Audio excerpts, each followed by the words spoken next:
Hi, I'm Gail and welcome back to lowcarbrecipe.ideas.com. Today we're going to make a low-carb strawberry pretzel salad. Now, I don't understand why they call it a salad. I understand why they're saying pretzels, but we're not going to use pretzels in our dessert. I would say it was more like a low-carb strawberry jelly dessert compared to what they've been calling it all these years. So anyway, I converted it into low carb, so let's get started and I'll show you how to make it. So the first thing we're going to do is I've got my bowl. I've taken 3 cups of pecans, fresh raw pecans, and I put them in my Ninja and ground them up.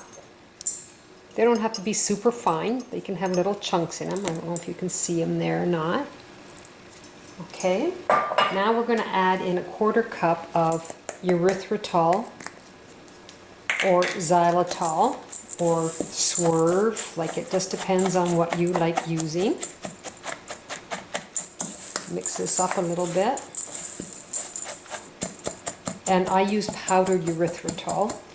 I powder mine every time I buy it. I put it in my Ninja, make it into powder. Because this is being baked, you don't have to powder it. I just like powdering mine all the time.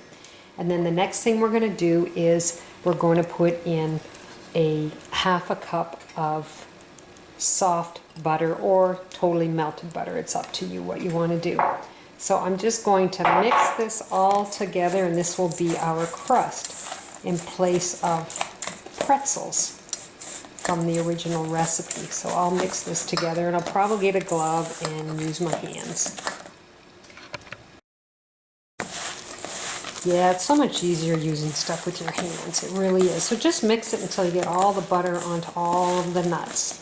So the next thing we're going to do is I'll bring over a 9x13 pan, and we're going to put the crust in the bottom of the pan. Now,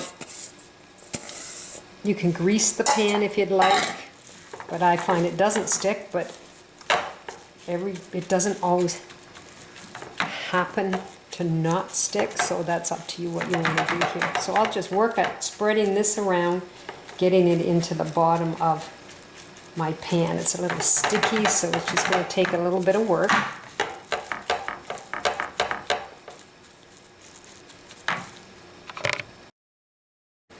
So don't kid yourself, it takes a few minutes. The spatula works pretty good. I found it was really sticking to my glove. So if you use the spatula and smooth it out as evenly as possible. So we'll put the oven on, preheat the oven at 350 and put it in the oven middle rack for approximately 8 to 10 minutes. And then when that's done, we'll pull it out and let it cool, and then we'll continue working on the rest of our recipe. So the next thing we're going to do is I'm going to take a cup of whipping cream and 35%, and I'm going to pour it into the bowl and get my mixer and make it into whipped cream.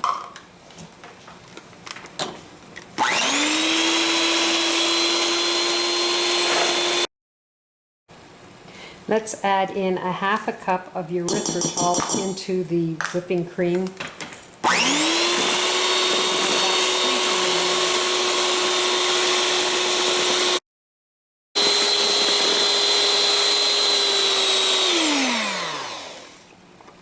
Okay, so we'll set that aside for a minute.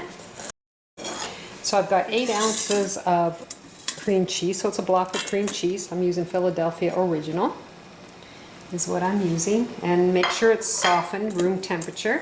So I'm just going to use my mixer and mix this up.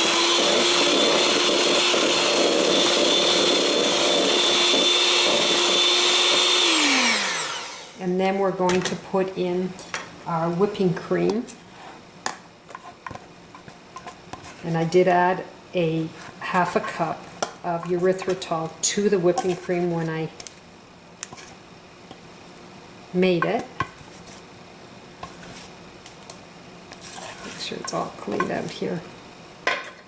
And powdered erythritol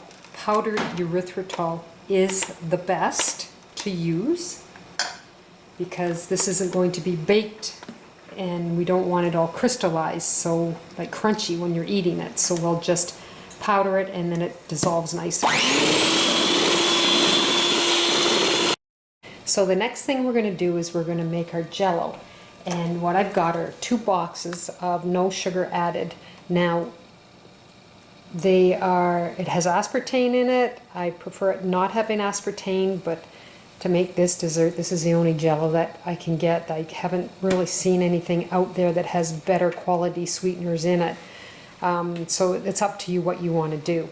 And the package is 10.1 grams, so I'm using 2 packages of the Jello. So now I boiled water, and I need 2 cups of boiling water.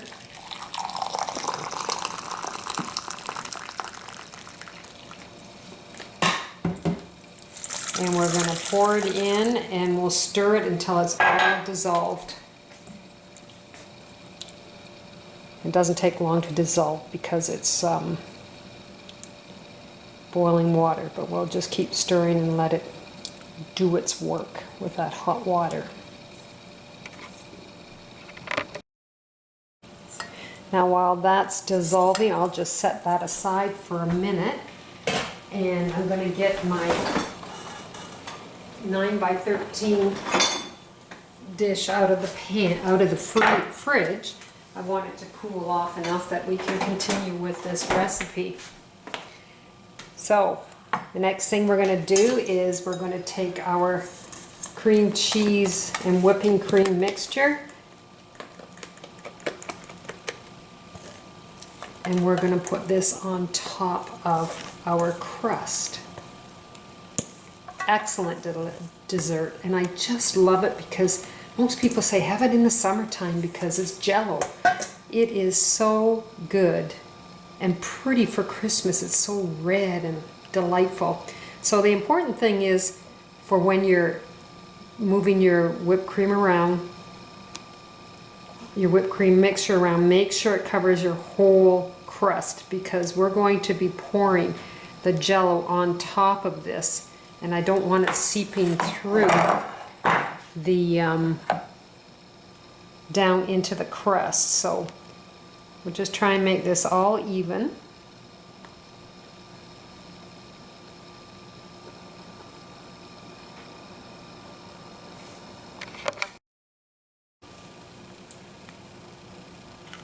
Get some of this off of the spatula.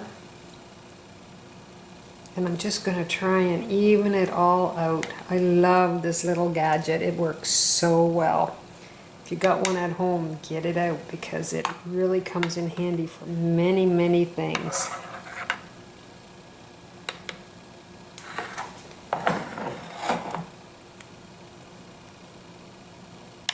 It's perfect.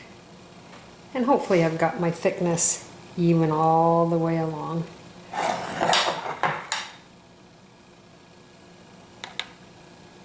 And like I said, try and make sure you've got all the corners and the edges covered because we're going to pour the Jello inside.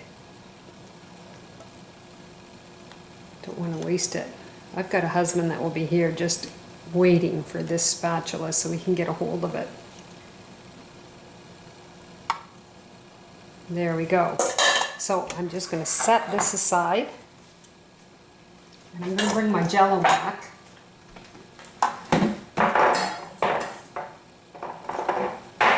Because everything's dissolved. Sorry about that. Now, what I've done is I've sliced up frozen strawberries. I have about 8 strawberries here that I've sliced up, and I want you to be very careful when you slice them because you could hurt yourself. So it's approximately 8 medium-sized strawberries.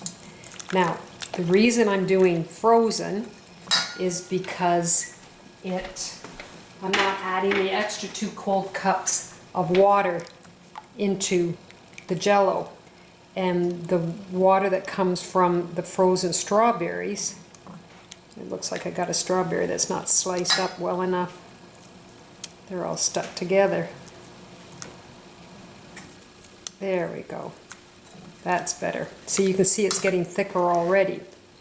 So I'm going to bring over my dish with my cream cheese in it, and I'm going to carefully distribute the Jello over top. I'm being a little sloppy here.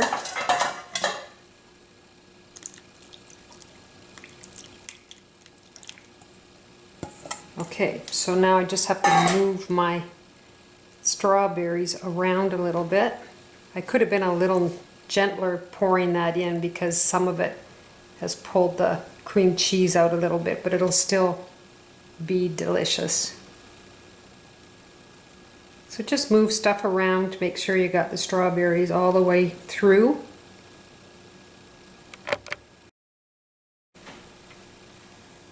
So I'm seeing some of the cream cheese is lifting up to the top, but that's okay. It's still going to be a delicious dessert. So we're going to put it in the fridge for a few hours and let it gel up into a nice dessert. So here is my low-carb strawberry Jello dessert. It's a copycat from strawberry pretzel salad. It's delicious. I'm sure you're going to enjoy it. Interesting though, when I poured the Jello on, for some reason I must have poured too hard, and some of the cream cheese and the whipped cream floated to the top, but it still doesn't matter. It still turned out really well. The cream cheese and whipped cream is very soft. Very good. And it looks so Christmassy. The pecan crust is delicious. I think you're going to enjoy this. So if you want to go to lowcarbrecipe.ideas.com, try this recipe and try some of my others. Take care. I'll see you soon. Bye-bye.